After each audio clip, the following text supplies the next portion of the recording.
Je, où tous les mystères et toutes les forces et toutes les énergies qui se réunissent pour former ce miracle mystérieux et merveilleux que nous appelons la vie est entre vos oreilles en ce moment. Sinon, vous seriez mort, n'est-ce pas?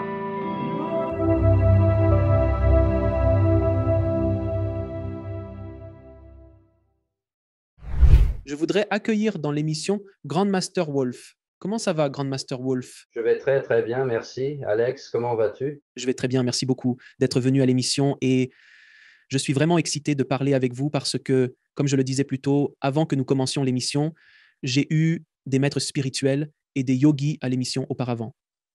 Je n'ai jamais eu un artiste martial de votre niveau à l'émission avant et je suis vraiment intéressé d'entendre votre histoire de vie assez remarquable et ce que vous avez découvert et trouvé le long de votre propre chemin spirituel et de votre propre chemin de vie. Donc, ma toute première question pour vous est, comment votre voyage spirituel a-t-il commencé? Nous n'avons pas besoin de tout faire, juste quelques points forts, si possible.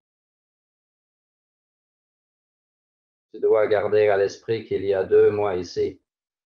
Il y a le cerveau, l'ego, et puis il y a le mystique. Le mystique dirait immédiatement, je suis né et c'est ce qui m'a mis sur le chemin spirituel. Je pourrais aussi dire que depuis que la vie a commencé, elle essaie de comprendre ce qu'elle est à travers nous et à travers toutes les formes de vie dans l'univers. Alors, dans cette optique, j'ai commencé le chemin spirituel quelque part autour du Big Bang, en même temps que toi, en fait. Mais ensuite, si tu veux revenir à un discours normal de tous les jours, probablement vers l'âge de 7 ans. Et puis, d'après ce que j'ai compris et les recherches que j'ai faites sur vous, vous étiez dans un monastère. Vous avez étudié plusieurs arts martiaux taoïstes. Comment vous êtes-vous retrouvé dans ces mondes-là? Comment avez-vous commencé dans ces mondes-là? Désolé, la chance. J'ai eu une enfance très difficile, une éducation compliquée, beaucoup de maltraitance. C'est là que les arts martiaux ont commencé. Donc, je subissais des abus. Personne n'intervenait pour m'aider en tant que brute. N'oublie pas qu'il y avait Bruce Lee à cette époque-là. Donc, étudier le kung-fu, étudier les arts martiaux pour me protéger, c'est ce qui m'a amené aux arts martiaux, par coïncidence et heureusement à peu près à la même époque. J'avais des visions et des souvenirs qui n'auraient pas dû être les miens, des souvenirs d'adulte. À 7 ans, évidemment pas mes souvenirs. Cela m'a donc orienté dans une direction différente de tout le monde. Des petites choses comme, avant mes 7 ans, quand j'avais peut-être 4 ou 5 ans, j'ai des souvenirs d'être assis sur le canapé dans le salon et, sans raison apparente, le mur s'ouvrait devant moi et je voyais d'énormes mégalithes, d'énormes rochers dévaler ces collines écossaises vers moi. Et je reculais sur le canapé en criant, je fermais les yeux, puis les rouvrais, et le mur se refermait, et le salon redevenait normal, et rien ne s'était vraiment passé. Donc c'est ce qui m'arrivait. Bien sûr, à l'époque, la première chose que mes parents ont faite a été de m'emmener chez les médecins, pensant que j'avais peut-être des tumeurs au cerveau ou des choses comme ça, ce qui n'était évidemment pas le cas. C'est tout, vraiment. Plein de choses étranges. Et les souvenirs, je ne savais pas à l'époque, mais plus tard, au fil des ans, il m'était très évident que les souvenirs étaient d'une existence passée, d'une vie antérieure. Et donc, j'ai évidemment déjà été ici. Certains souvenirs impliquaient des pratiques occultes et mystiques. Donc, j'ai évidemment déjà fait ça. C'est à cet instant que j'ai pris conscience que je poursuivais simplement un projet entamé dans une vie antérieure. Et c'est ce qui a tout déclenché en moi. Et quand tu étais si jeune, voir ce genre de vision, recevoir ce genre d'informations? Comment as-tu géré ça? Comment as-tu géré? En tant qu'enfant normal, si j'avais 7 ans, bon sang, si j'avais 48 ans et je vois un mur s'ouvrir et ces gigantesques monolithes venir vers moi, en général, c'est un choc psychologique. Vous devez y faire face psychologiquement. Comment l'avez-vous géré? Comment l'avez-vous géré? Eh bien, je ne l'ai pas fait parce qu'à cet âge, je pensais que tout le monde faisait ça. Je pensais que tout le monde était comme ça. Ce n'est qu'à l'école, vers 10 ans, que j'ai commencé à réaliser que les autres enfants ne traversaient pas ça. Oui. Et c'est vraiment là que ça a décollé. Alors, quand tu as décidé de commencer à approfondir les arts martiaux, est-ce que c'est à ce moment-là que tu as commencé à t'intéresser aux philosophies taoïstes et à explorer la vie monastique, la vie au monastère? Absolument, oui. J'ai eu beaucoup de chance en cela. Un de mes professeurs venait de Chine et son père travaillait pour les Tong, les triades, en gros, en Chine. C'était un maître très respecté, très vieux et beaucoup de sagesse, et il voulait quitter les Tong et simplement vivre une vie normale comme tout le monde. Bien sûr, la plupart des gens, on ne quitte pas n'importe quelle mafia sans rien. Eh bien, apparemment, on ne le fait tout simplement pas. Je dis apparemment, je ne sais pas. Mais ils le respectaient tellement quand il a voulu partir. Ils ne lui ont pas pris la vie. Ils ont pris son visage avec un verre d'acide. Ils ont versé de l'acide sur son visage, lui ont laissé un œil pour qu'il puisse voir, et ils l'ont laissé partir, et il était libre, libre de ça. Il est venu vivre avec son fils, qui était mon professeur, mon premier professeur d'arts martiaux, et nous nous entendions à merveille, moi et le vieil homme. Alors, mon professeur m'a confié à son père, et son père était un, maître absolu de la chemise de fer, cet homme incroyable. Et après environ 1 an de travail avec lui, il s'est essentiellement retourné et m'a dit, tu es brisé à l'intérieur, mon ami, en raison des abus et de tout le reste. Jusqu'à ce que tu sois réparé, je ne peux pas faire grand-chose de plus pour toi.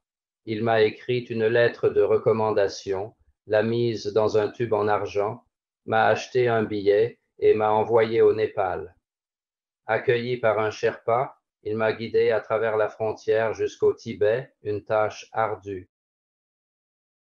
C'était une époque très tumultueuse à l'époque. Les Chinois étaient encore très autoritaires là-bas. Ils battaient encore beaucoup de gens et tuaient beaucoup de gens. Donc c'était assez difficile. Mais de toute façon, mon Sherpa m'a fait entrer au Tibet par-delà la frontière et 2 semaines plus tard, il m'a déposé devant les portes d'un monastère et gentiment, il est parti et m'a laissé là. Et avec un merveilleux accent australien, j'ai pensé, espèce de salaud. Quel âge avais-tu? Quel âge avais-tu à ce moment-là?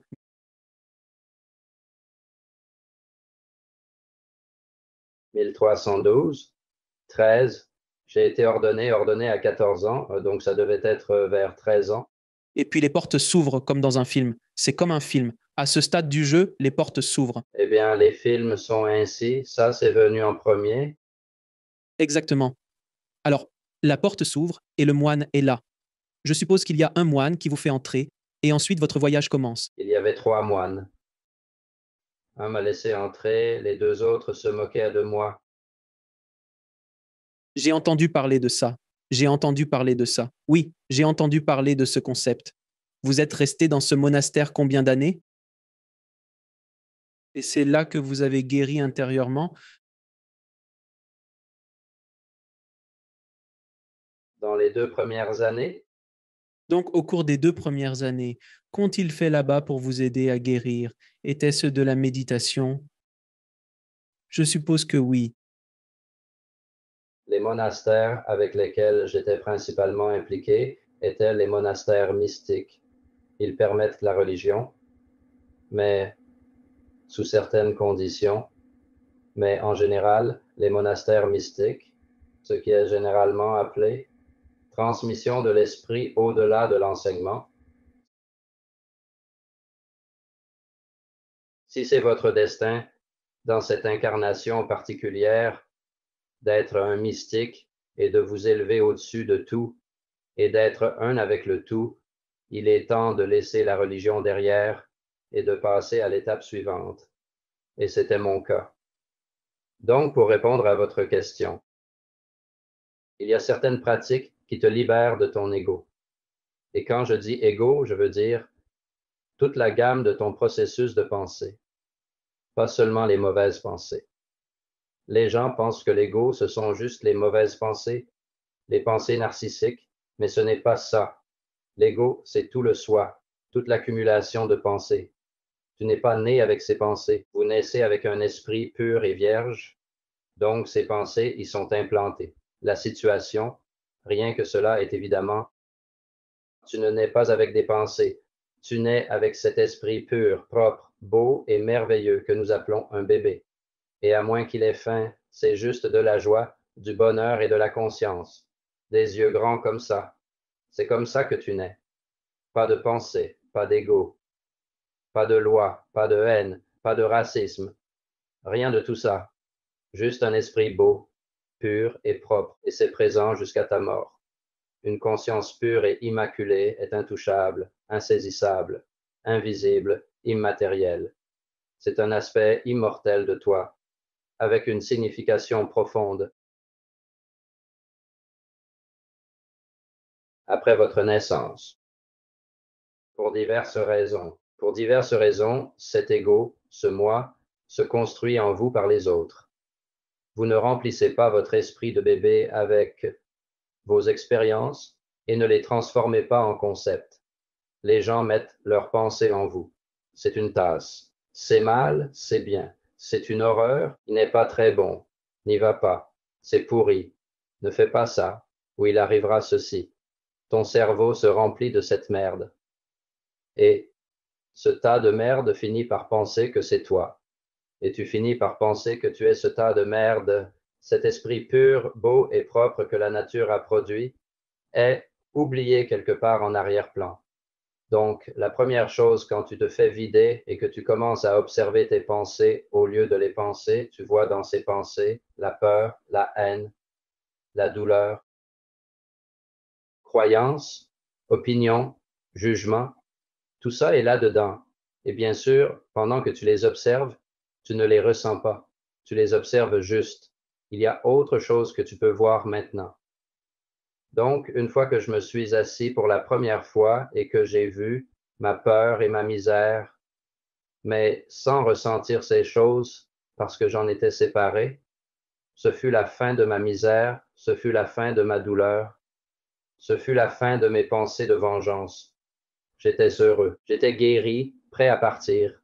La prochaine chose que je voulais savoir, c'était qu'est-ce que c'est cette chose ici que je regarde mes pensées. Tu ne penses pas que tu dois replonger dans tes pensées pour y penser. Tu le sais simplement, tu le comprends. Je vais vous donner un exemple. Aimez-vous profondément quelqu'un dans votre vie? Bien sûr. Comment sais-tu que tu les aimes? Tu le sais, point. Voilà, pas besoin de penser. Non, vous n'avez pas à réfléchir à aimer vos enfants ou aimer votre femme. Vous savez, tout simplement. Maintenant, dans le domaine mystique, quand vous sortez de votre processus de pensée, vous vivez simplement en sachant, pas en pensant. Grande différence. Vous ne pouvez pas penser à quelque chose que vous ne connaissez pas. Si je vous demandais de penser à une voiture sans en connaître le concept, vous ne pourriez pas le faire. Vous devez d'abord connaître quelque chose pour y penser. Alors, pourquoi s'embêter à y penser? Vous savez, vous aimez vos enfants, vous n'avez pas besoin d'y penser. Exactement. Vous voyez? Et pourquoi mettons-nous tant d'importance sur les excréments morts du savoir? Ce qu'est une pensée. J'adore ce terme, les crottes mortes du savoir. C'est top.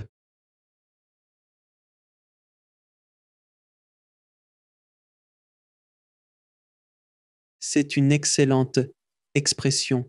C'est incroyable. c'est tellement beau et si simple.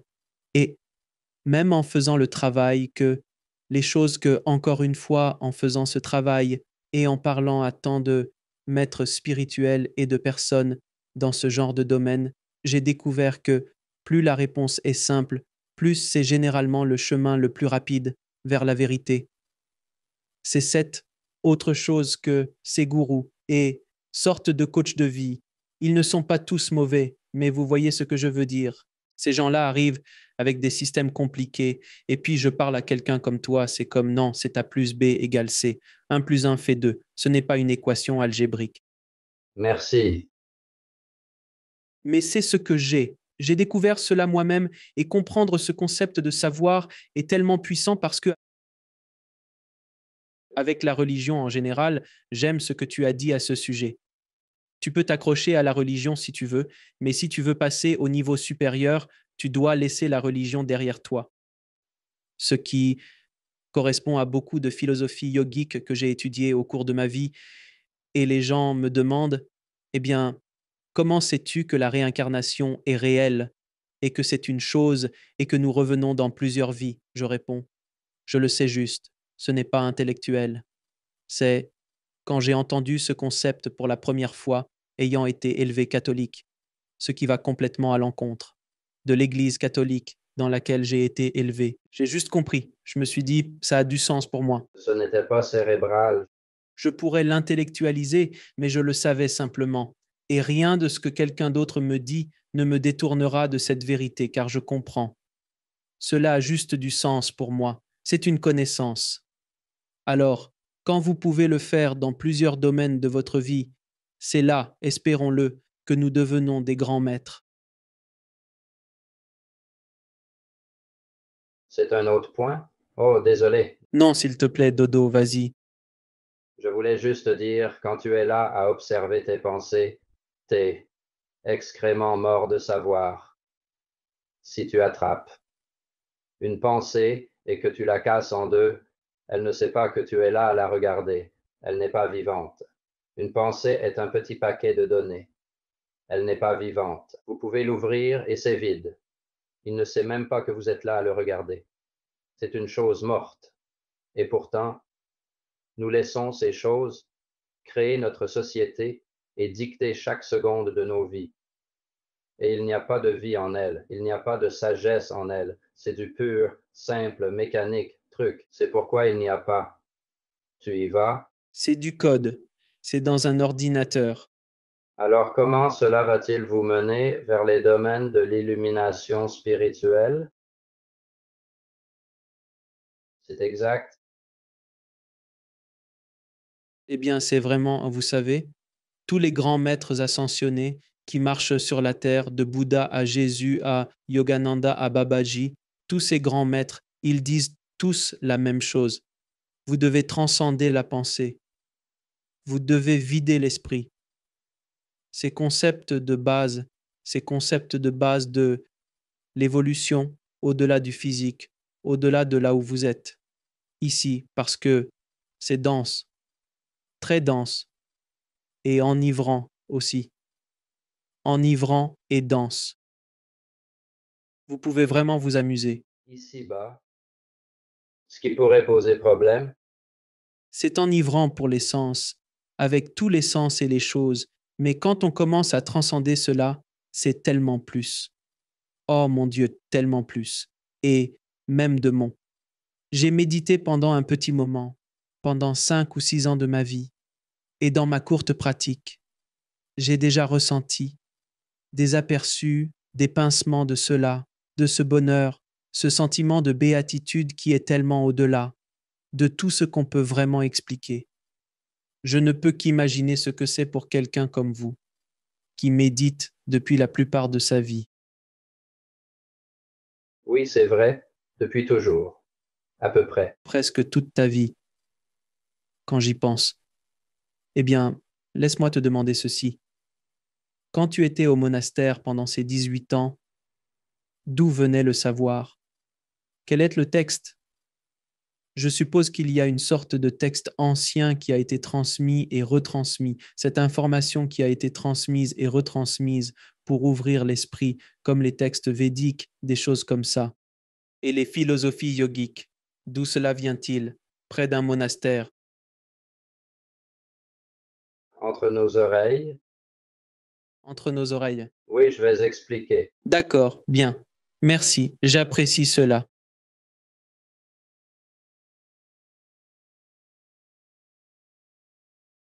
Tous les mystères et toutes les forces et toutes les énergies qui se réunissent pour former ceci, ce miracle mystérieux et merveilleux que nous appelons la vie, entre vos oreilles en ce moment. Sinon, vous seriez mort, n'est-ce pas? Donc, si vous avez tous les ingrédients du miracle de la vie en vous, vous faisant, vous maintenant manifester en ce moment, pourquoi iriez-vous demander à quelqu'un d'autre de vous en parler? Pourquoi iriez-vous acheter un livre sur le sujet? Tournez-vous vers l'intérieur et tout le foutu volume de la vie et de l'humanité est là, juste devant vos yeux. C'est déjà dans votre tête. Vous êtes fait de ce que vous cherchez. C'est quoi ce bordel? Alors, vous voyez ce que je veux dire? Je le fais? Les seuls enseignements sont des méthodes affinées et ajustées au fil de milliers d'années par des millions de mystiques qui peuvent vous sortir de votre processus de pensée sans détruire le soi et replacer cet esprit originel, omniscient que vous avez à nouveau dans le siège de la domination entre vos oreilles. Bon sang, ça sonnait bien, mais je parie que personne ne comprend vraiment. Est-ce que c'était logique? Je comprends exactement ce que tu dis. Et encore, nous pouvons revenir aux enseignements de base du Christ qui sont: tout ce que je peux faire, tu peux le faire. Le royaume de Dieu est en toi. Se tourner vers l'intérieur, c'est la clé. C'est ça la méditation, s'ouvrir à ma compréhension, s'ouvrir pour transcender cela, lourdeur actuelle. Ce qu'on vous a enseigné, ce sont les techniques, pas la connaissance. Il n'existe pas de grande bibliothèque des secrets de l'univers. Les archives akashiques ne sont pas cachées dans un coffre-fort. Donc vous pouvez puiser dans cette connaissance qui est tout autour de vous et en vous. Mais vous avez besoin des techniques pour vous aider à transcender le moi, l'ego, des choses comme ça. C'est ce qu'on vous enseigne. Ça a tout son sens pour moi. Je n'arrive pas à croire que je n'y ai jamais pensé parce que, encore une fois, c'est trop simple. Oui, absolument. Simplifions encore un peu plus, d'accord, mon ami? S'il te plaît, prenons toute la vie à travers l'univers. Quelque chose de facile. On va travailler avec ça. L'univers entier. Comment le décomposer? La matière. Et une force animatrice. Intègre la force à la matière, obtient une forme vivante. Retire cette force, reste de la poussière, un corps mort. Vous pouvez tout réduire à cela. Comment ces deux choses se sont-elles réunies à l'origine? Qu'est-ce que cette chose et qu'est-ce que cette chose? Ce sont les seules questions et ce sont les choses que vous allez observer. Comment tout a commencé? C'est assez facile. Voulez-vous approfondir cela, s'il vous plaît? Jusqu'où voulez-vous aller, Alex? Je voudrais aller aussi loin que vous êtes prêt à aller parce que ce sont le genre de questions qui ne trouvent pas de réponse et ne sont pas exposées au large spectre du monde. Et c'est de cela que parle cette émission. C'est littéralement pour élever votre âme au niveau supérieur. Et c'est pourquoi j'aime ces questions profondes, profondes, qui ne sont pas superficielles. Je veux aller plus loin. Donc, c'est à vous de décider jusqu'où vous voulez aller, monsieur. À l'origine, au départ, tu dois parler. Chaque fois que tu parles de toi, chaque fois que tu parles de la vie, chaque fois que tu parles de quoi que ce soit, tu dois parler de l'univers entier. Sinon, tu dis n'importe quoi et tu rates quelque chose. Quand tu dis je ou moi, tu dois parler de l'univers quand tu dis ça. Sinon, tu te trompes et rien n'aura de sens. Maintenant, je vais aborder cela un peu scientifiquement, un peu mystiquement. Donc, au début, avant la matière, il y avait l'espace, le vide, l'espace vide, rien du tout. Pas de matière, pas de poussière, pas de lumière, rien qui puisse être considéré comme de la matière. Maintenant, cet espace, et nous le savons avec certitude, l'espace a une substance. Il peut se tordre, il peut tourner, il peut être aspiré dans des trous noirs. Il a une substance. Et nous appelons cela l'esprit. Maintenant, cet espace, cet esprit éternel, allant partout éternellement, est absolument rempli à ras-bord de joie, de conscience. Amour universel et conscience. C'est ce que c'est. Maintenant, si vous imaginez votre esprit flottant dans ce néant, cet espace vide, sans cerveau, sans corps, sans pensée, rien, juste l'esprit, assis là, comment seriez-vous? Vous étiez là. Je vais vous faire gagner du temps. Vous ne le sauriez pas. Pour vous réaliser, vous devez voir quelque chose qui implique votre présence. Donc, l'esprit a toujours existé. Vous vivez cette réalité. Ce n'est ni une croyance ni un enseignement. Vous pouvez l'expérimenter. Donc, tu as cet espace, il est là. Depuis quand? Qui sait? Il ne sait pas qu'il est là. Alors, mettons cela de côté une demi-seconde. Le principe suivant est la substance de l'espace, toute substance. Nous savons cela avec certitude. Lorsqu'elle devient suffisamment épaisse et dense, elle atteindra la masse critique, et quand cela se produit, elle commencera à s'illuminer. Pas beaucoup, mais elle s'illuminera. Maintenant, quelque part dans l'espace, cet espace serait devenu assez épais et dense à un moment donné où il aurait commencé à s'illuminer un peu. Pas comme un mégot de cigarette, moins que ça, mais il se serait illuminé. Pas au centre d'ailleurs. Il faudrait une périphérie pour mesurer un centre. Pour qu'il y ait un centre, il n'y a pas de périphérie, donc pas de centre. Super. Maintenant, cette illumination aurait commencé quelque part, mais pas au centre. Donc quand ça commence à s'illuminer, le reste de l'esprit, qui est éternel, dans toutes les directions, aurait continué. Il n'avait pas de tête, donc il n'aurait pas fait ce que je fais. Mais vous comprenez l'idée. S'il pouvait parler, il aurait dit « Je suis ». Qu'est-ce que je suis? Je ne sais pas. Je suis invisible. Alors maintenant, il réalise qu'il est là, mais il ne sait pas ce qu'il est. Il vient juste de se réveiller, en gros. Donc du besoin de savoir ce que c'est, grâce à ses pouvoirs miraculeux intégrés qu'il ne savait pas qu'il avait de ce besoin. Big Bang. Maintenant, nous avons la peau. Donc maintenant, il peut se voir. Il a de la poussière, il a de la matière, et il peut s'en recouvrir. Maintenant, il ressemble à toi et moi, et aux arbres, et aux planètes, et aux galaxies. Maintenant, il peut se voir. Maintenant, il peut commencer à s'explorer. Donc maintenant, vous avez l'esprit dans la matière, et vous avez la matière dans l'esprit, parce que toute la matière est venue à l'existence dans ce grand esprit, et cet esprit est en elle. C'est exactement comme si vous aviez une éponge de mer au fond de l'océan. Vous pouvez voir comment l'eau de mer est dans l'éponge et l'éponge est dans la mer tout en même temps. L'esprit est en nous et nous sommes dans l'esprit tout à la fois. Alors maintenant, regardons-vous. Vous faites partie de cette histoire. Vous avez de la matière et cette force animatrice. En observant vos pensées, vous êtes l'esprit originel, pure conscience. En pensant, vous êtes la matière, ces deux points clés. Le chemin vers l'illumination implique la transition de la matière vers la source d'esprit originel.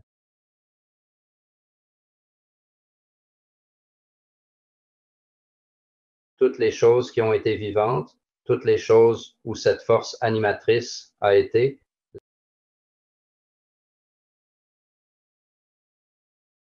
laissent derrière elles leurs expériences dans cette conscience, quelle que soit cette conscience, sous quelque forme qu'elle ait jamais créée et vécue, elle conserve la mémoire et le savoir de cette expérience. C'est ainsi qu'elle apprend à se connaître la vie. Et c'est pourquoi, lorsque tu sais, avant de les transformer en pensée, c'est cette connaissance. La pensée est matière. Les pensées sont impulsions électriques et produits chimiques. C'est de la matière. C'est une partie de ton cerveau. Aimer et savoir, ce n'est pas fait de matière. Nous ne savons pas d'où cela vient. C'est mystérieux. Et c'est de cela que tu es fait, une force animatrice à l'intérieur de la matière. C'est un fait. Nous venons de tout décomposer. Alors, le chemin vers la maîtrise de soi est l'illumination.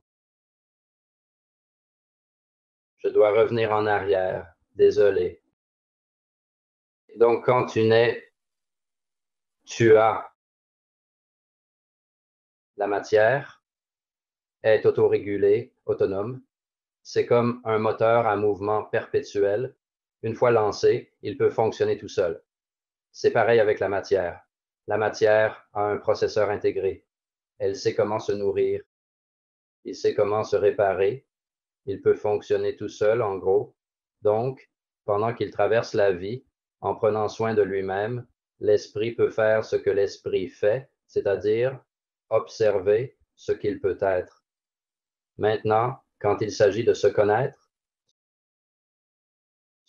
pleinement à 100%, se connaître, il doit être devenu et avoir été toutes les potentialités, toutes les possibilités qu'il pourrait jamais être, il doit les avoir réalisées. Sinon, il ne se connaît pas pleinement. Il doit avoir été tout. Donc, s'il est possible qu'un éléphant ait 14 pattes et parle japonais, cela doit arriver. Sinon, la vie n'a jamais pleinement exploré son potentiel. Donc, à travers un arbre, il fait cette expérience. À travers nous, il fait cette expérience. Il découvre que la matière a la capacité de créer des pensées. La matière peut faire cela. Il apprend à se connaître. Et c'est à peu près la condition humaine. Maintenant, quand ce beau bébé naît, avec cet esprit pur et propre, c'est précisément la même entité qui a donné naissance à la vie dès le commencement. Cet esprit, disons que c'est l'esprit du bébé qui est une force dominante, il observe simplement, il aime, il est joyeux, il est heureux, heureux, joyeux, joyeux, bébé. Et bien sûr, et vous l'avez probablement déjà entendu, dès que vous êtes né, les gens commencent à te donner des noms et des étiquettes.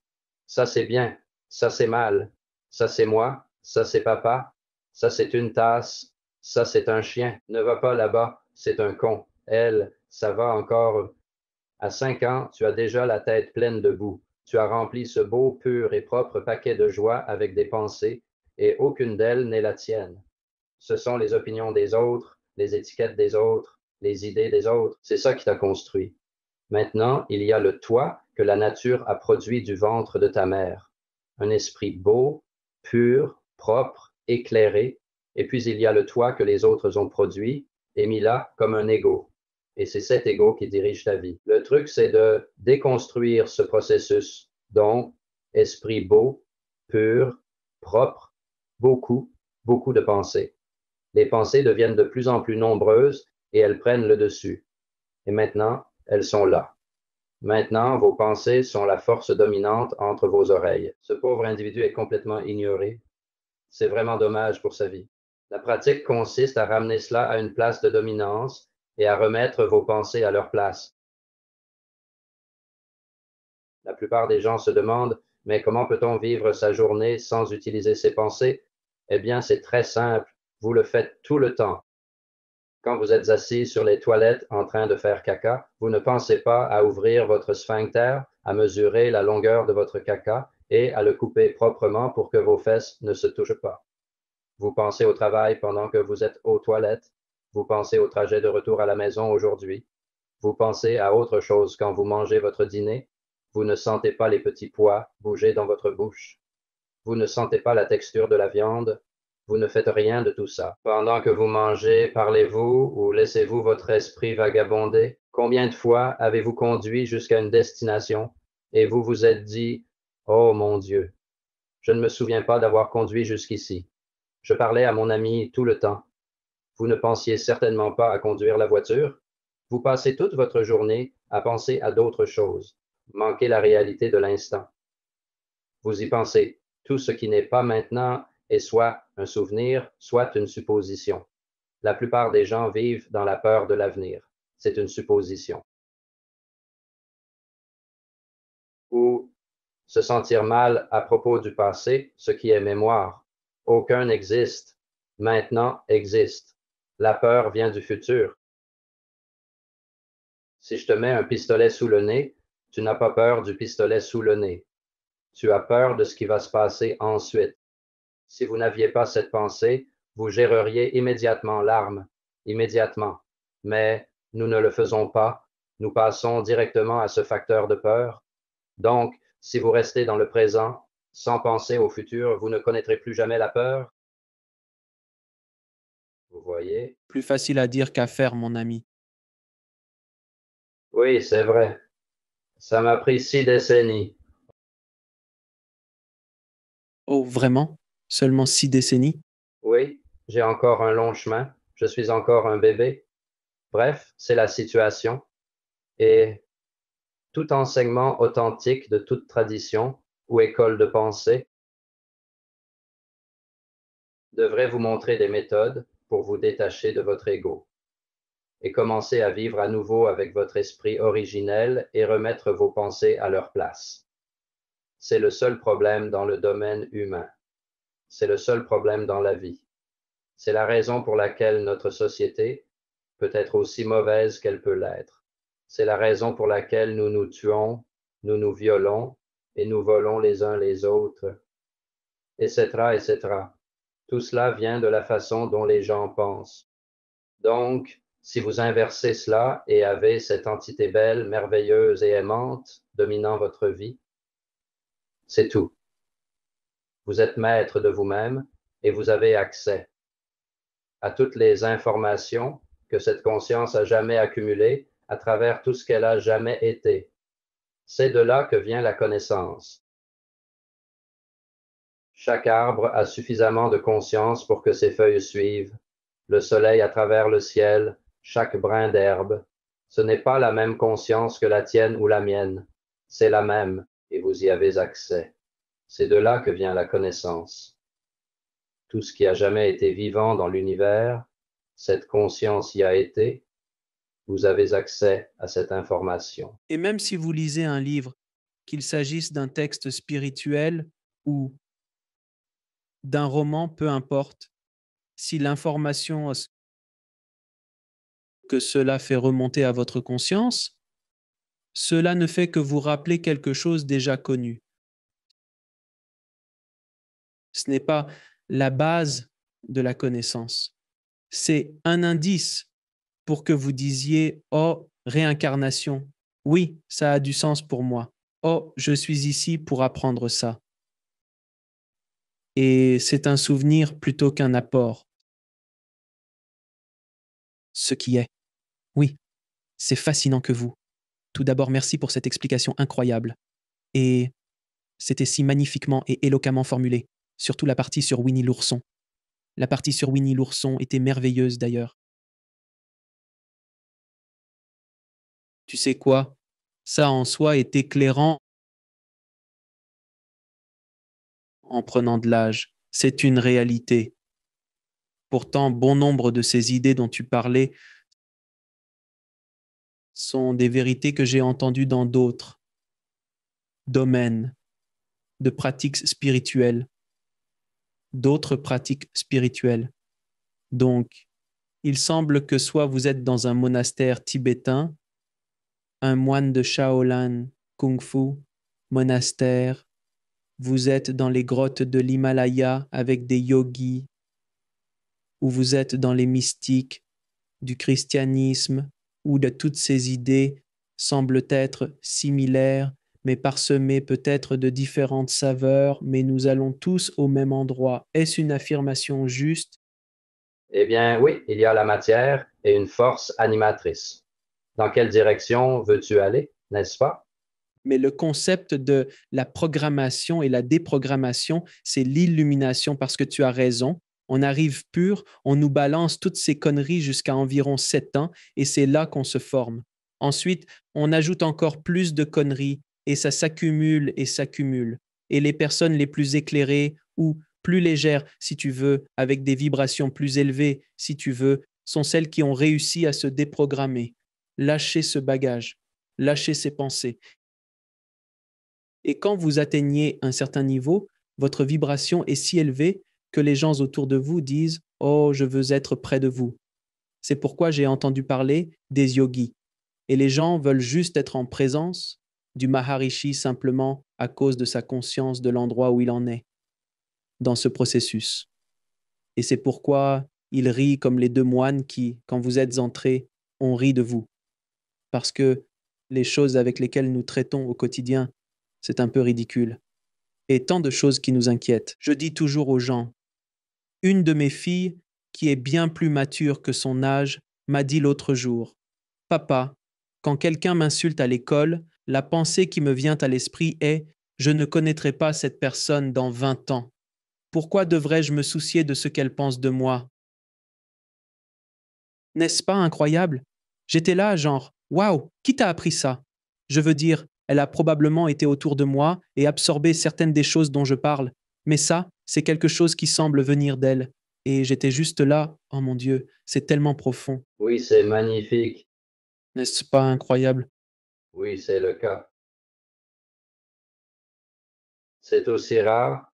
Oui, c'est vrai, mais il y a une raison pour laquelle cette petite âme est dans ma vie et moi dans la sienne. Il n'y a aucun doute là-dessus.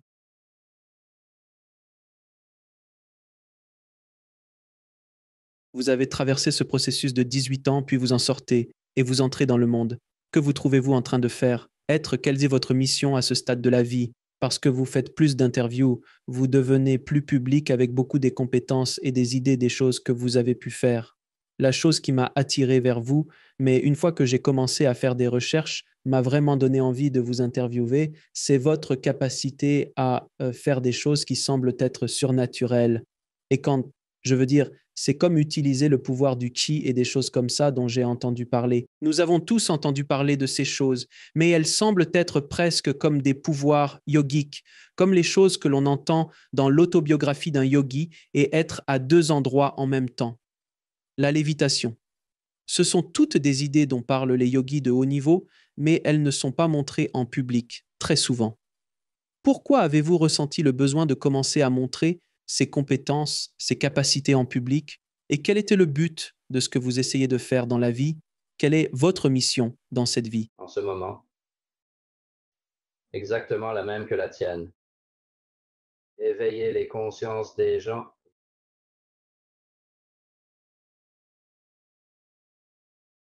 Je n'ai pas de mots comme un univers. Je ne sais pas encore qui je suis. Alors, tu l'explores toi-même? Non, eh bien, je parle de cette pure conscience qui est en toute chose comme un univers, comme je l'ai dit avant. Toi et moi, et tout est fait de matière et possède une force animatrice. Tu l'appelles esprit, appelle-le esprit. Ça n'a pas de nom, et c'est là. Lorsqu'une personne, dès le début, commence à explorer soi-même, elle commence à explorer le moi inférieur, elle commence à explorer sa psychologie et ses pensées et ses émotions. Et bien sûr, le singe que nous habitons est très, très limité. Émotionnellement, très, très limité. Psychologiquement, très limité. En termes de temps, nous n'avons pas beaucoup de temps. Cette chair ne peut se maintenir ensemble que pendant 100 ans au mieux, puis elle va se désagréger. Ensuite, il faut en obtenir une autre, un peu comme une Toyota. Et les Toyota durent aussi longtemps, mon ami.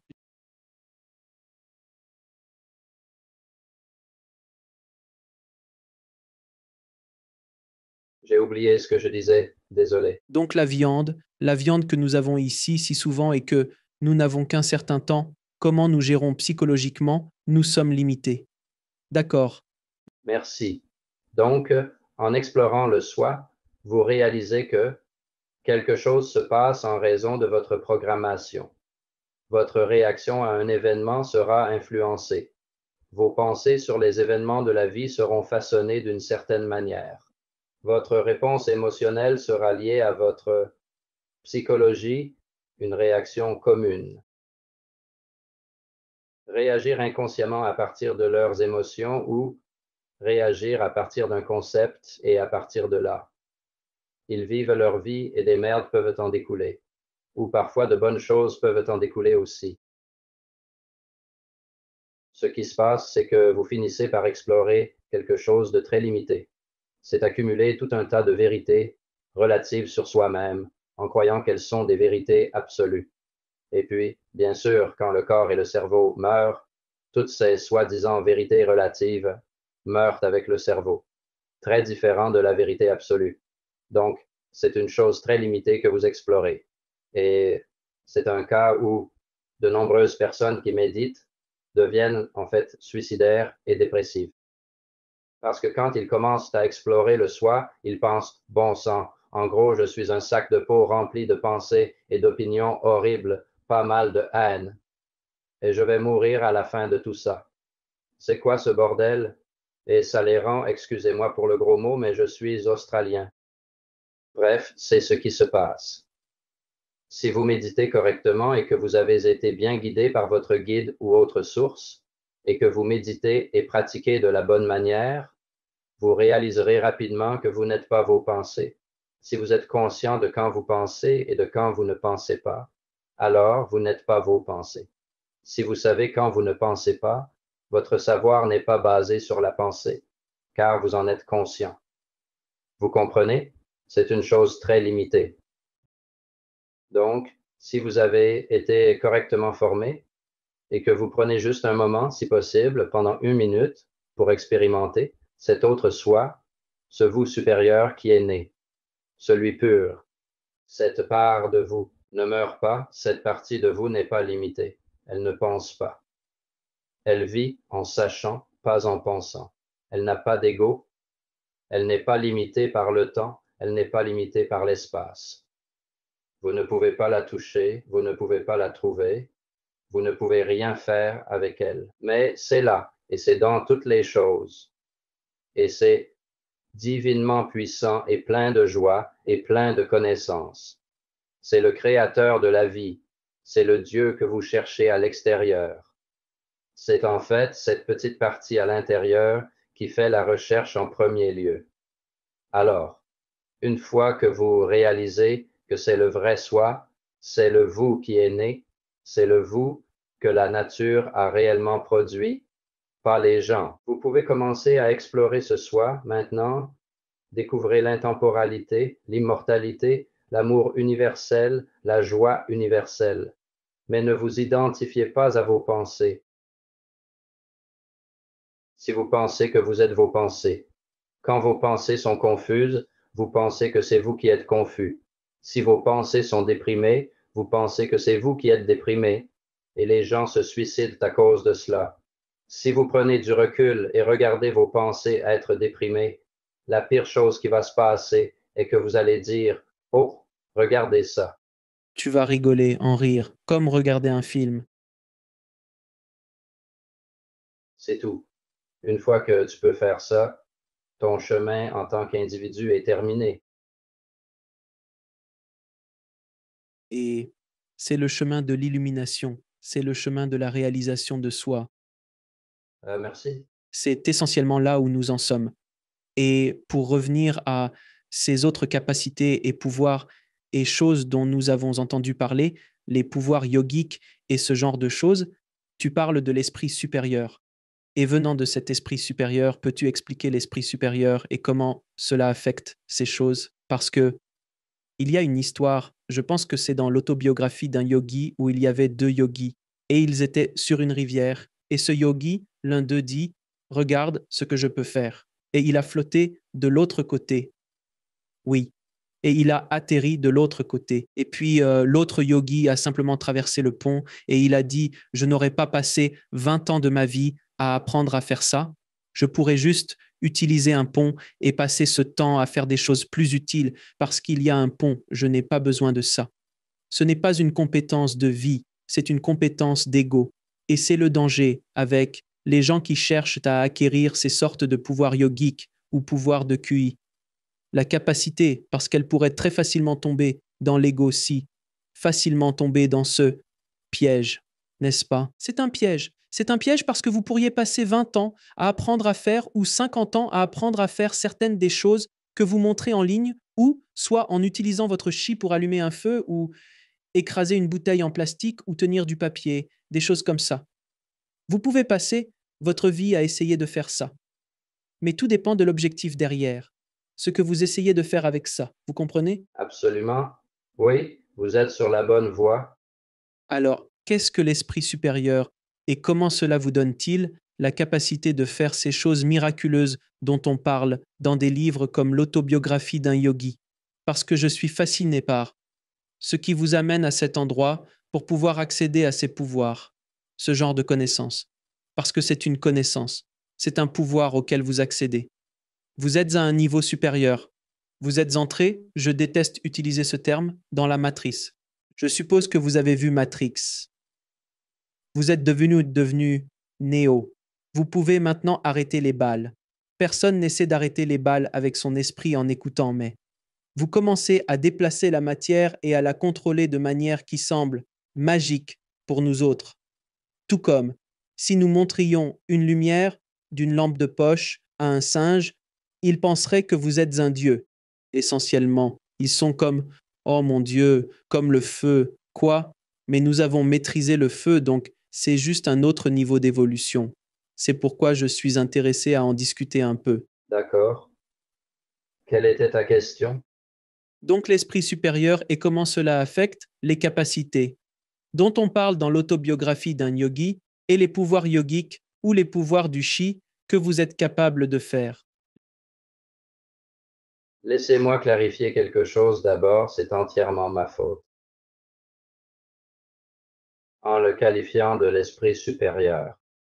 C'est faux parce que j'implique qu'il y a deux esprits, non? Supérieur et inférieur. Et ce n'est pas vraiment le cas. C'est juste plus facile pour les gens de comprendre ce que je dis quand j'utilise ces termes. L'esprit originel est la meilleure façon de le dire, si vous devez lui donner une terminologie quelconque. Avant de continuer, je dois juste souligner autre chose, et cela rendra ma réponse beaucoup plus compréhensible. Avez-vous une fenêtre là où vous êtes en ce moment? Oui, je peux voir dehors, oui. Peux-tu voir un arbre? Je vois un arbre en effet. Pour le reste de l'univers? En dehors de ce petit crâne de 15 centimètres que tu as là, pour le reste de l'univers, comment appellerait-on cet arbre? Je peux encore vous faire gagner du temps si vous voulez. Mon équipement a commencé à craquer. On aurait déjà pu voir la fumée sortir de mes oreilles. Eh bien, le point est que, en dehors de la tête humaine, qui n'a pas de nom, ce n'est pas vraiment appelé un arbre. C'est quelque chose que nous superposons dessus. Ce n'est pas appelé verre, c'est quelque chose que nous avons superposé dessus. Vous pourriez vous cogner la tête dessus et votre tête se fendra en deux et saignera. Mais ce n'est pas appelé un arbre, c'est quelque chose que nous appelons pour le reste de l'univers. Ça n'a pas de nom. C'est juste une forme de plus par laquelle la vie fait l'expérience d'elle-même. Rien n'a de nom là-bas. Une montagne n'est pas vraiment appelée une montagne en dehors de nos têtes. Ce n'est qu'une étiquette que nous lui avons superposée. Et c'est ce qui cause tous les problèmes dans le monde. Ce qui est devant vous, nous l'appelons le vide. Cela ne signifie pas qu'il n'y a rien. Cela signifie simplement que l'arbre, par exemple, en réalité, il est dépourvu de nom. Il est dépourvu de sens. Il est juste là. Et il est vivant. Mais il n'a pas de nom, et ce n'est pas appelé la vie. Rien là-dehors n'a ces concepts. Maintenant que nous savons, Je dois maintenant passer à l'étape suivante. Si vous appelez ceci un arbre et vous appelez ceci une maison, vous venez de créer deux illusions. La première est que maintenant il faut du temps pour aller de l'arbre à la maison. Vous venez de créer le temps à partir de la pensée et de l'étiquette. Vous voyez, si vous appelez ceci un arbre, vous devez maintenant appeler tout le reste dans l'univers qui ne ressemble pas à ceci autrement. C'est épuisant. C'est ça. Donc, rien qu'en appelant cela un arbre, rien qu'en donnant une étiquette à une chose, vous divisez l'univers entier en d'innombrables trillions de morceaux juste en donnant une étiquette à une chose.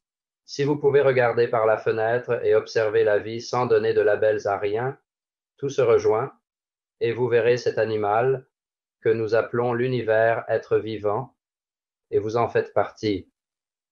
Alors, vous avez une réalisation incroyable quand vous voyez cela, quand vous en faites l'expérience et vous verrez ce que cela fait et pourquoi cela le fait, ainsi que votre place dans tout cela et pourquoi vous êtes ici, tout cela en une seule vision. C'est donc une pratique. C'est l'une des façons dont je parlais qui vous y amène. Maintenant que c'est expliqué, je suis vraiment désolé, mais je dois reposer la question originale car vous devez connaître cette partie. D'accord. Donc, l'esprit original et comment, en y accédant, vous pouvez accéder à ces autres types de pouvoirs que tant de gens veulent accéder parce que ce sont des super pouvoirs dans notre monde, mais en réalité, ils ne le sont pas. D'accord? Donc, ce que j'explique, c'est le processus. Si je donne ça, l'étiquette, un stylo, il y a tout un tas de pensées qui viennent avec. C'est un stylo fabriqué par une usine. Ça n'a certainement rien à voir avec moi et il est là, séparé de moi. Tout ce raisonnement rendra impossible pour moi de déplacer ce stylo car maintenant mon cerveau pense que c'est un fragment séparé. Et comment puis-je déplacer quelque chose auquel je ne suis pas connecté? Donc cette illusion vous arrêtera une fois que vous avez la capacité de rester dans l'esprit non pensant, mais l'esprit omniscient. Et vous n'entretenez aucune pensée de soi, car dès que vous avez une pensée de soi, vous devez maintenant appeler cela un stylo. Vous voyez, aucune pensée de soi, un avec tout. Vous faites partie de cette grande entité vivante et mouvante, cet animal que vous avez vu lorsque vous vous êtes débarrassé de vos étiquettes. Et le stylo fait aussi partie de l'animal. Une fois dans cet état de calme mental, bouger le stylo est aussi simple que de le faire avec votre doigt. C'est la meilleure explication possible. C'est merveilleux. Pour moi, ça a du sens parce que cette illusion sous laquelle nous sommes, la pensée, l'ego, l'esprit, le physique, est quelque chose que nous essayons de transcender. Et si vous mettez un orteil, si vous avez un orteil dedans, cela trouble l'eau même si c'est une pensée légère. Cela vous empêche de faire quoi que ce soit. Donc, quand vous parvenez à transcender cela, vous pouvez faire des choses et travailler dans la réalité, le code si vous voulez. Si vous êtes néo dans le code parce que vous voyez le code, et c'était. Et si nous revenons à la matrice, au moment où Néo a cru qu'il était l'élu et qu'il s'est connecté à la source qui était le code, il a commencé à voir le code. Et une fois qu'il a commencé à voir le code, il peut contrôler le code. Et c'est en quelque sorte une explication pour les gens qui écoutent des capacités de quelqu'un comme vous ou d'autres maîtres yogiques ou choses comme ça. Qui, les yogis qui créent de la cendre avec leurs mains ou lévitent ou sont à deux endroits en même temps. Ces choses qui se sont produites à travers l'histoire, c'est qu'ils sont connectés à ce mouvement de l'univers.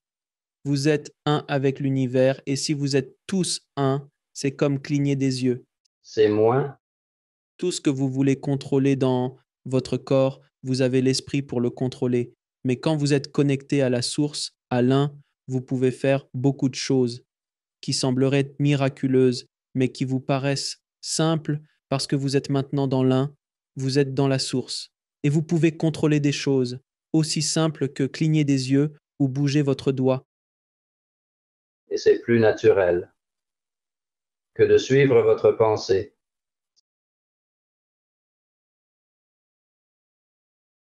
C'est une si belle conversation. C'est une si belle conversation. Je ne peux rien dire d'autre parce que tu quantifies, au moins intellectuellement, des idées qui ne devraient pas être quantifiables. Et nous essayons de l'expliquer avec des mots pour des choses qui sont des sentiments, comme expliquer l'amour. Il n'y a pas de mots pour l'amour. C'est un savoir. C'est un sentiment. On ne peut pas quantifier l'amour, mais nous le connaissons tous, nous le ressentons tous, nous sommes tous amour. Nous l'avons tous quelque part dans notre vie, d'une manière ou d'une autre, nous l'avons vécu dans cette existence. Mais essayer de le quantifier est très difficile. Donc, au moins dans mon esprit, tout ce que tu dis a du sens pour moi et ça résonne avec moi, parce qu'une fois que tu es capable de transcender. Et il y avait un gourou de l'auto-assistance nommé Wayne Dyer. Il est décédé il y a des années, que j'adorais. Il était très sage. C'était un homme merveilleux. Mais un jour, il a dit qu'il méditait et qu'il était capable de léviter pendant sa méditation.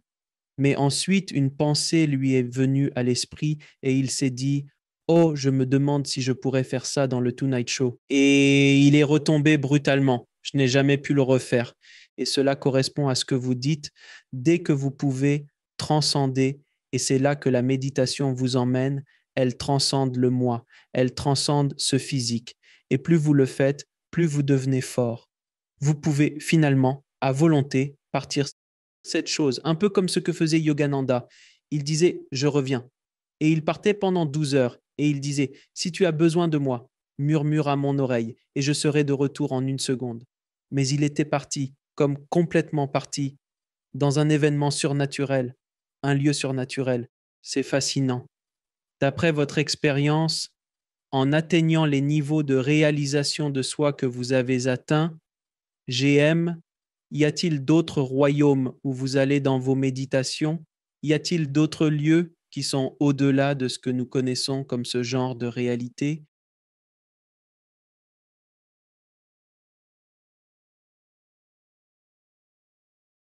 Comme la respiration profonde? Oui, pareil. Tu y vas souvent sur un coup de tête? Correct. Je considère être ici dans ce monde à te parler, ainsi qu'à des gens comme toi. Je considère visiter un autre royaume. Je suis plus souvent dans d'autres royaumes que celui-ci.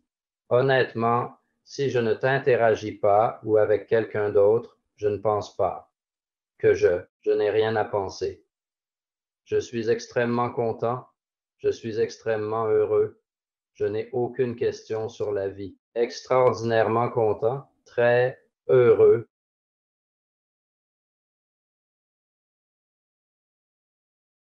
Donc, si je ne parle pas aux gens, je garde juste ce truc. Je vais le garer, m'assurer qu'il ne se détraque pas pendant mon absence, puis lui donner un peu d'eau pour qu'il reste en bon état. Nourriture, puis je vais explorer d'autres dimensions. D'autres fois, tu peux aller sur d'autres planètes? Eh bien, ce n'est pas une question d'y aller, c'est une question d'y être déjà. Toutes les choses sont en toi et tu es déjà dans toutes les choses. Donc, tu pourrais être sur Mars en moins d'un clin d'œil. Tu y es déjà en conscience parce que c'est. L'ultime intrication quantique. Merci, tu viens de sortir ça de ma tête. Voilà, tu lis dans mes pensées, ce sont les mots auxquels je pensais à ce moment-là. C'est l'idée de l'intrication quantique et c'est ce qui bouleverse la physique quantique parce qu'ils ne peuvent pas l'expliquer. Ils ne comprennent pas l'intrication quantique. Nous pouvons l'expliquer, bien sûr, parce que c'est dans le mystique.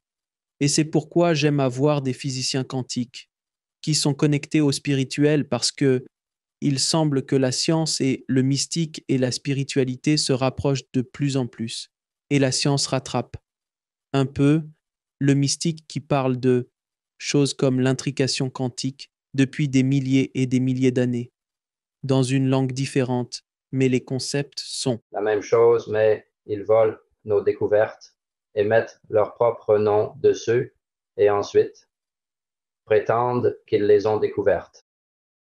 Nous avons guéri des gens et nous nous sommes guéris. Et nous avons fait léviter toutes les choses que l'on peut faire avec une grande méditation.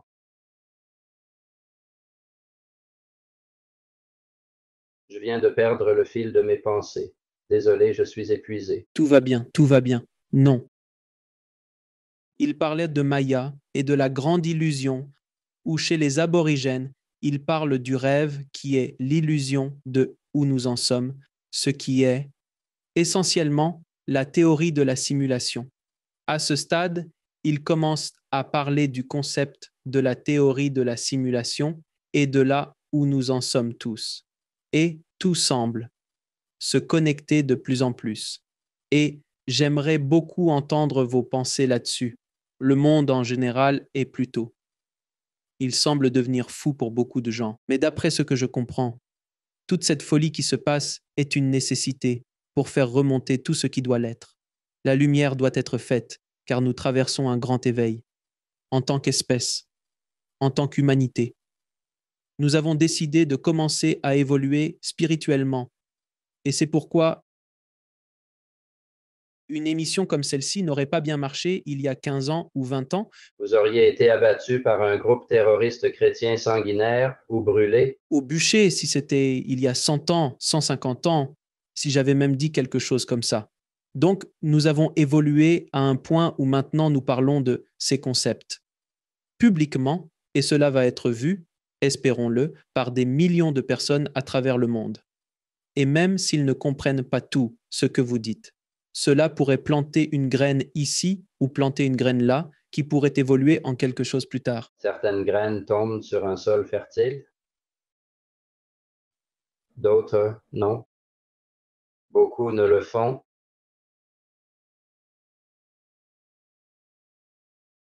Alors, que pensez-vous de ce qui se passe dans le monde aujourd'hui et de la direction que nous prenons tous en ce qui concerne cet éveil en cours? Je pense que c'est merveilleux. Beaucoup de gens se réveillent le matin. Oh mon Dieu, je ne sais pas où aller avec ça. Alex, puis-je dire quelque chose? Je veux dire tout ce que tu aimerais dire. Évidemment, le monde est en train de se tourner vers la mondialisation. La plupart des gens ordinaires dans le monde n'ont aucun mot à dire, ni aucun contrôle sur la mondialisation. Les puissants, pour diverses raisons, veulent et doivent contrôler tout le monde, à chaque niveau de la société. Et honnêtement, il y a 30 ou 40 ans, la plupart des gens ne vous auraient pas cru si vous leur aviez dit ça parce que nous n'avions pas Internet pour démontrer ce dont nous parlons. Mais de nos jours, si tu es un sale type ou si tu as de mauvais plans en tête, ça ne prend pas longtemps pour que ça se sache. Et c'est en grande partie pourquoi le monde est comme il est en ce moment.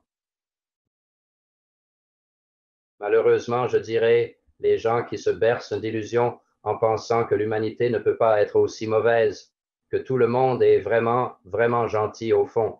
Et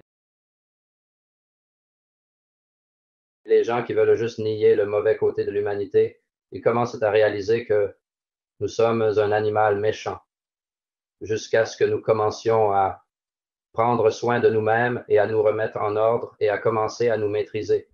La personne moyenne qui a eu une mauvaise éducation devient une créature méchante et fait beaucoup de dégâts. Nous apprenons cela sur nous-mêmes. Nous apprenons qu'il y a des gens de notre propre espèce qui nous feront du mal. Nous devons le savoir. Si nous ne le savons pas, si nous ne l'acceptons pas, si nous n'acceptons pas que nous ne sommes pas les enfants de Dieu, nous sommes en fait une bande de connards qui essaient de s'améliorer. Alors plus de gens essaieront plus fort de s'améliorer. Nous devons réaliser ce que nous sommes, accepter le fait que nous avons la capacité d'être très méchants et qu'il y a des gens très méchants dans le monde et quelque chose doit être fait à ce sujet. Une fois que cela est accepté comme un fait, nous pouvons alors regarder, eh bien, si vous enlevez les programmes de tout le monde, quel serait l'impact sur tout le monde? Est-ce que cela changerait les choses?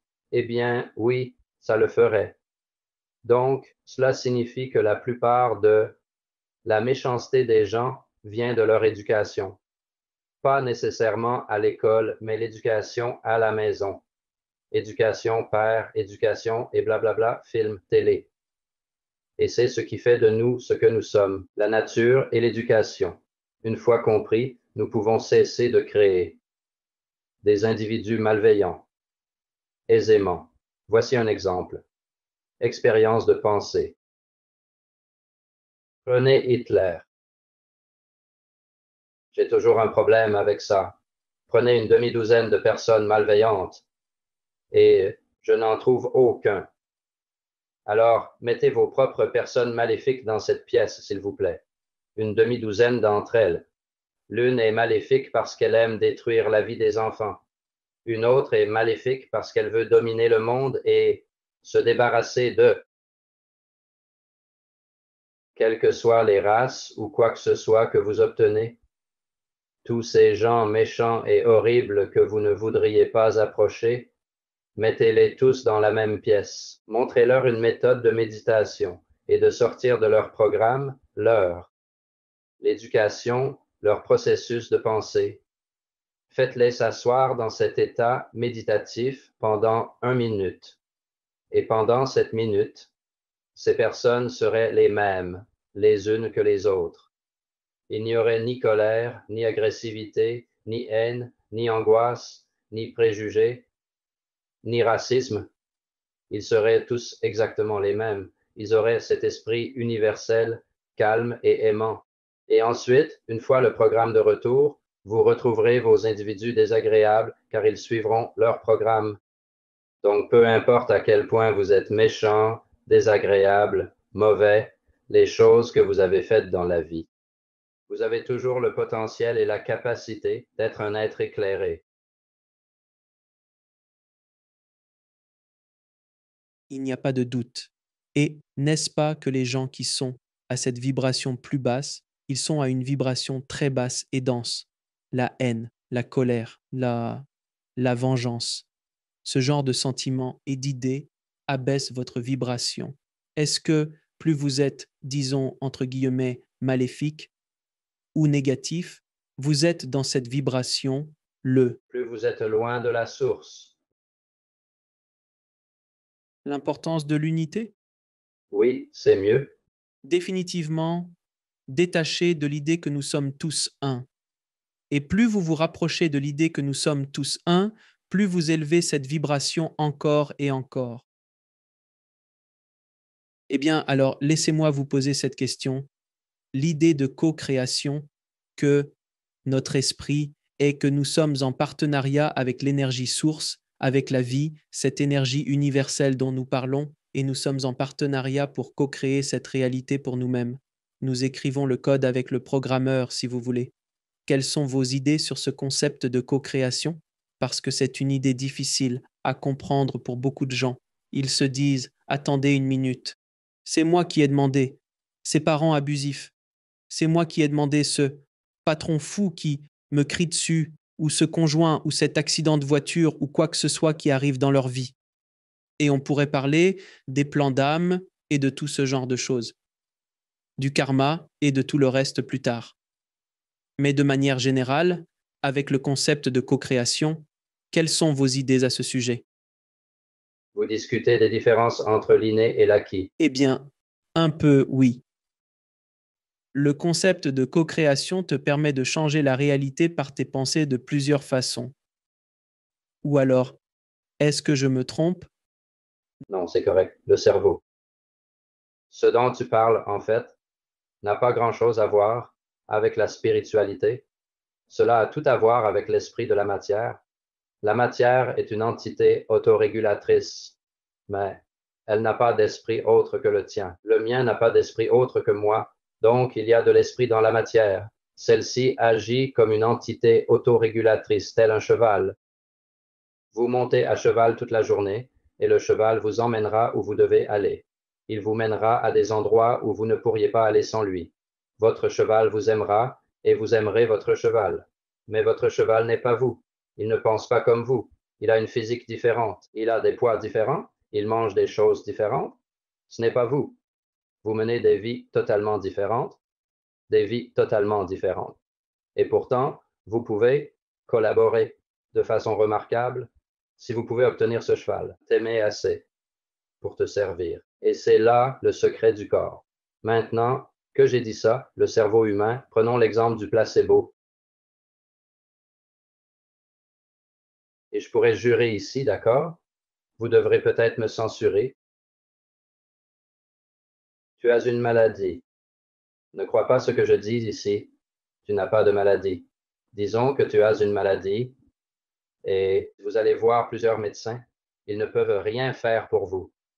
Ils ne savent pas ce que vous avez. Ils ne peuvent pas vous aider. Ils sont désolés. Vous allez voir des anatomistes, des neurologues. Vous les avez tous consultés. Ils ne peuvent rien faire pour vous. Ils commencent à vous dire de préparer vos funérailles. En dernier recours, vous allez voir un mystique. Le mystique vient à vous. Vous avez une grande foi en le mystique. Le mystique vous montre quelque chose qui peut être fait, quelque chose qui semblerait miraculeux. Ou vous allez simplement voir un autre médecin qui fera la même chose. Et ce médecin, s'il sait quoi? Il sait ce qu'il fait, il écoutera votre histoire, puis il regardera autour de lui et il ouvrira son tiroir et dira, écoutez, je ne devrais pas faire ça. J'ai une tablette ici, et si je vous donne cette tablette et que vous la prenez ce soir à minuit, assurez-vous de boire un grand verre d'eau en la prenant. C'est impératif que cela se passe ainsi. Vous serez en voie de guérison complète demain. D'accord? Il vous la donne. Tu rentres chez toi, tu prends ta tablette, tu bois ton verre d'eau, tu es pleinement conscient de ce que tu viens de faire. Et bien sûr, demain, tu t'es guéri toi-même. Et la tablette était du sucre. C'est tout ce que c'était. Elle n'avait aucune propriété médicinale. C'est votre cerveau qui a créé l'effet placebo. C'est l'hypnose. Sous hypnose, si je vous convainc que ce stylo est un tisonnier brûlant et que je le mets sur votre main fera des cloques. C'est un fait. Parce qu'il pense que c'est ce que c'est. Votre cerveau croira tout ce que vous lui dites. C'est comme ça. Et c'est pourquoi l'hypnose fonctionne. Donc, ce que je veux dire ici, c'est que quand vous savez comment travailler avec le cerveau et que vous savez comment activer ou désactiver certains boutons, vous pouvez créer des miracles avec ce cerveau et il guérira des choses que personne d'autre ne pourrait guérir. Il peut faire bouger des choses qui ne devraient pas pouvoir bouger. Il peut accomplir beaucoup de choses miraculeuses. Maintenant, nous parlons de magie. Tu fais toujours de la magie sur toi-même. Pour chaque pensée que tu as et que tu crois réelle, elle aura un effet placebo sur toi. Et cela peut être une malédiction ou cela peut être tout le contraire d'une malédiction. Une bénédiction. Disons merci. Merci. Cela peut être une bénédiction. Mais le placebo ne fonctionne que si vous croyez à la source de cette idée.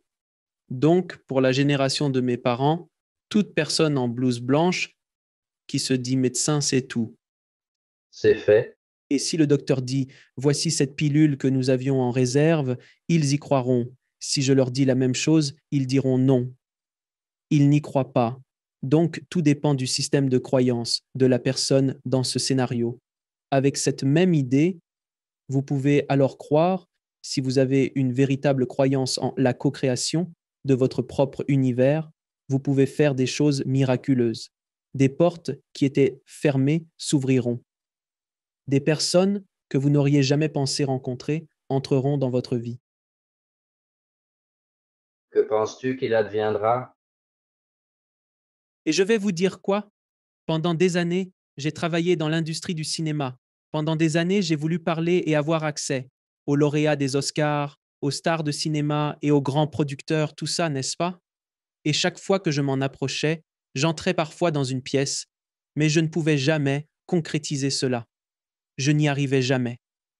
Et puis, Dès que j'ai commencé ce petit podcast sur la réalisation de films il y a 8 ans, tout d'un coup, j'ai des lauréats des Oscars, j'ai de grandes stars de cinéma, j'ai de grands producteurs géants qui sont sur mon téléphone et que je peux appeler, parce que nous sommes devenus amis.